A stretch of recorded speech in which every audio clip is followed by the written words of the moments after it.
السلام عليكم ومرحبا بكم معكم كويزين إكرام دي زد. إن شاء الله تلقاكم هذا الفيديو في أحسن حال وفي صحة جيدة إن شاء الله. اليوم حبيت نشارك معكم هذه الوصفة تاع محشي الكرنب أو الظلمة تاع الكرنب، بما أن رانا في الوقت نتاعو لازم نستغلوا هذا الخضر الموسمية، وإن شاء الله تجربوها وتعجبكم كامل. بلا ما نطول عليكم نبداو الوصفة تاعنا على بركة الله ونقول بسم الله. واش عندي في هذه الوصفة؟ عندي رأس نتاع الكرنب اللي تقدر تجيب يا البنات هذاك الراس الكبير تجيبو، خاطرش هذاك الراس الصغير يكون بزاف عنده ليتيج هذاك في الوسط، كي تكون الورقه كبيره ما يكونش بزاف فيها ليتيج. تجينا هذيك الورقه تقدري تقسميها على 4، تقدري تقسميها. الكرنب نتاع هاد السنين الاخيره تجي راس نتاعها تجي صغير، ما تقدريش كامل ديري به الظلمه. الكرنب نتاع بكري تجي راس نتاعو يجي كبير ما شاء الله، تاكلي وتوكلي به.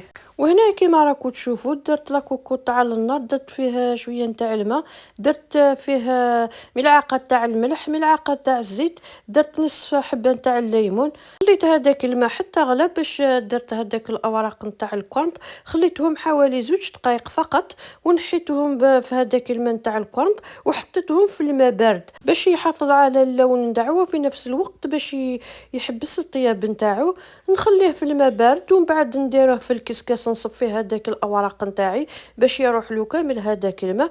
نخلي الاوراق نتاعنا يتصفاو من هذاك الماء الزايد، وهنايا نروحو نوجدوا المرقه تاعنا. في لاكوكوط حطيت ملعقه نتاع السمن، حطيتها على النار حتى ذاب لي كامل هذاك السمن، ورحيت حبه نتاع البصل تكون شويه كبيره هذاك البصله، درت ملعقه نتاع الملح، ملعقه نتاع الفلفل الاسود، ملعقه نتاع زنجبيل وشويه نتاع راس الحانوت، شويه نتاع زنجبيل.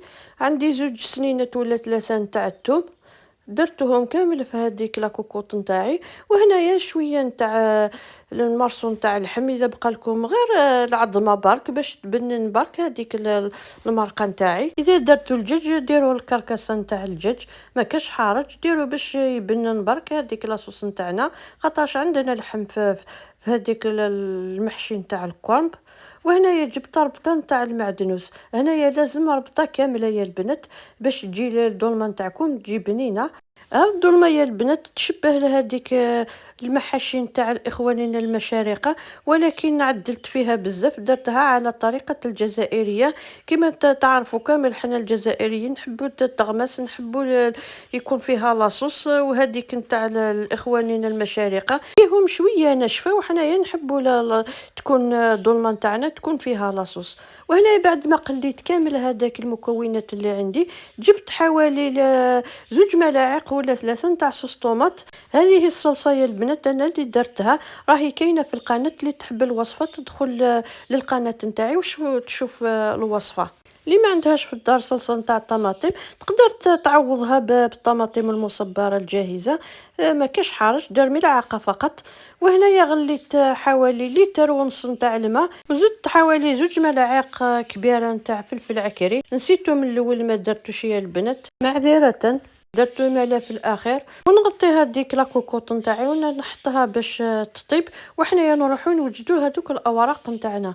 هنايا الاوراق يا البنات ناخذ برك هذوك الاوراق الرقاق ونقطعهم كامل بنفس الحجم حتى تكملوا كامل الكميه اللي عندكم. ديروا كامل يا البنات هذوك الاوراق الرقاق، هذوك الاوراق الشابين، وهذاك لي شوت كامل اللي بقاو لي في هذاك المحشي نتاعي نديرهم بهم وصفه ثانيه. قعدوا للاخير باش تشوفوا، مازال الوصفه الثانيه يا البنات، اما لا قعدوا للاخير باش تشوفوا واش ندير بهم. ندير وصفه ثانيه اخرى.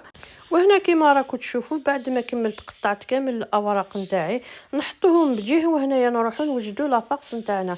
واش عندي في هذه لافاكس؟ عندي كميه من لافيونداشي، اللي ما عندهاش لافيونداشي تقدر تعوضها بالدجاج.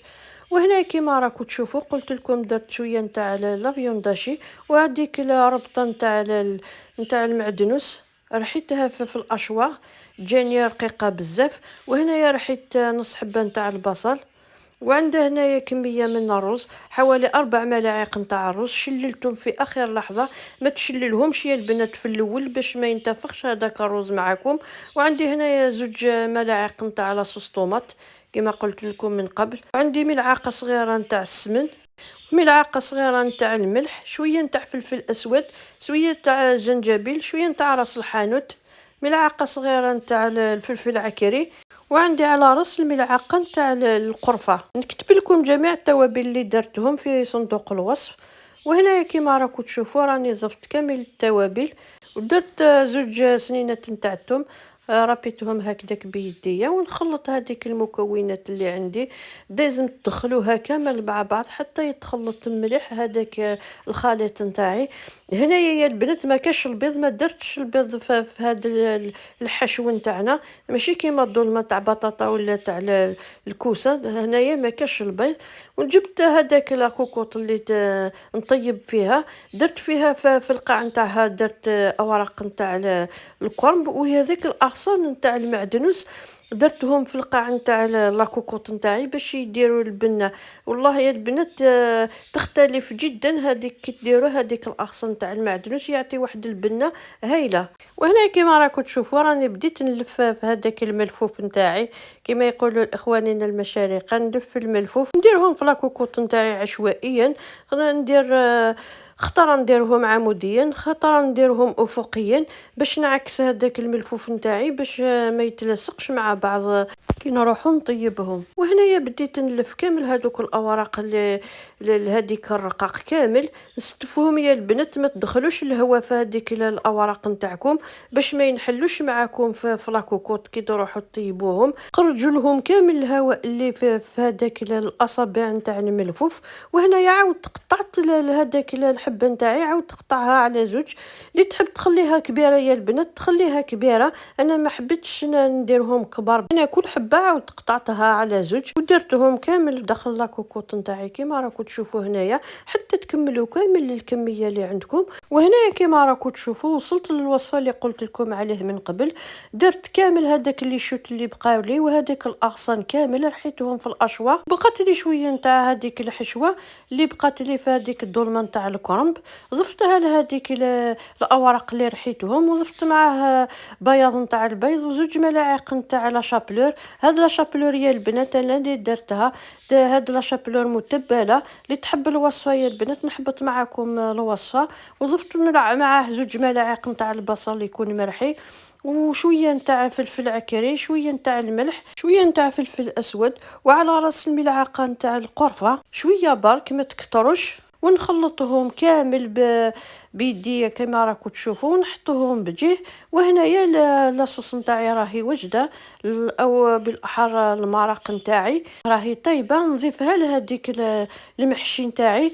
هنايا يا البنات واحد الملاحظه، ما تعمروش لاكوكوط نتاعكم حتى للفوق كامل، ديروا المرقه على حسب المحشي تاعكم. توصلوا للمحشي طبسوا خلاص المرق نتاعكم، ونجيب كاش طبس يكون ثقيل ونغطي به هذاك المحشي نتاعي، ونعاود ندير فوقه الغطا نتاع هذيك لاكوكوط، نعاود نديرها على النار.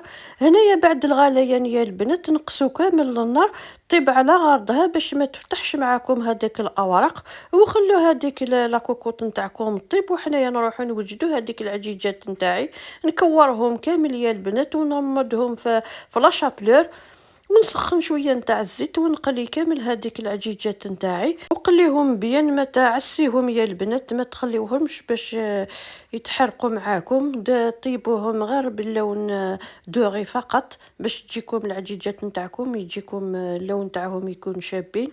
وهنا كيما راكم تشوفوا الملفوف نتاعي راه واجد. قبل ما تطفيو على هذاك المحشي يا البنات نحيو وحده وشوفوا اذا كان الرز طيب وهذاك الاوراق طيبين، معناتها خلاص المحشي تاعكم راه طيب، طفوا عليه. وهنا نروحوا نوجدوا هذيك العجيجات نتاعي، نجيب كاش كوكوطه ونحط كامل هذيك العجيجات نتاعي، ونحي شويه نتاع الحميصه من هذيك لاصوص اللي بقات لي من هذاك المحشي، ونفرغ كامل فوق هذاك العجيجات نتاعي شويه فقط يا البنات، ما تكتروش المرقه باش ما ينحلوش معكم هذاك العجيجات نتاعكم. نديرهم فقط باش يطيب لي هذاك الرز اللي داخل، واللحم راه مرحي ما يحتاجش بزاف الطياب. وهنايا بعد ما طاب لي هذاك المحشي نتاعي، جبت طبسي كبير ورحت نقلبوه يا البنات كيما اخواننا المشارقه. جاني يا البنات واحد المحشي جاي يهبل، ما تحلش معايا، جاء اصابع مزربعين كل واحد راح لوحده وجاي يهبل، وهذاك الكرنب جاي طايب الله الله وما تحلش معايا. جربوه يا البنات على ضمانتي وشهيتكم في الجنة. ان شاء الله تعجبكم هذه الوصفة، جربوها يا البنات على ضمانتي، تجيكم روعة، يجي تسخف. وهنايا العجيجات نتاعي راهي طيبين، درتهم على شكل الخوخ نتاعنا تاع الجزائريين، درتهم هكذاك في الطبسي مع شوية نتاع القارص. وهنايا عندي درت شويه نتاع المطلع، جاني خفيف ما شاء الله. الوصفه راهي كاينه في القناه يا البنات، مشاهدكم في الجنه. واذا عجبتكم الوصفه تركوا لي في التعليقات تعليق شباب حلوين كيما نتوما. واللي مشتركش في القناه يشترك ويفعل الجرس باش هكذاك يوصل له كل جديد. وما تنسونيش بهذاك الجنب باش يطلع على فيديو نتاعي فضلا وليس امرا.